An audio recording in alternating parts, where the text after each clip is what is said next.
आपण देखिए गतकाली भारतीय जनता पार्टी सरकार कैबिनेट रे जो स्टूडेंट मानक पे रिजर्वेशन देइछन शिक्षा क्षेत्र रे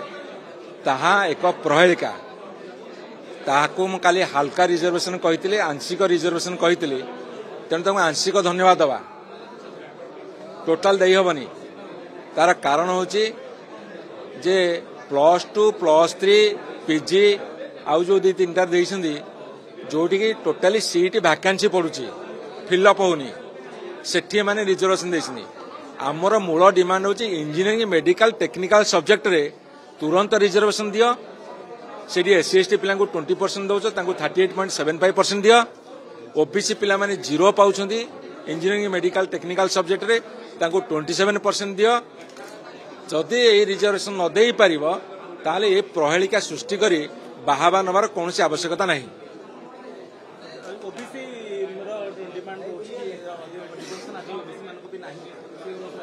आज्ञा इंजीनियरिंग मेडिकल टेक्निकल सब्जेक्ट रे ओबीसी पिला माने 0 पाउछंदी ये जनरल शिक्षा रे तांको कोन देइछंदी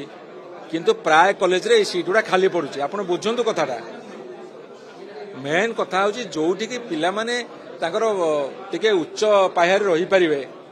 एवं समाज रे जो तारतम्य अछि ता भांगिबो रिजर्वेशन पॉलिसी गुरु एमन त सेटा करूना भुआ बुलेछंदी।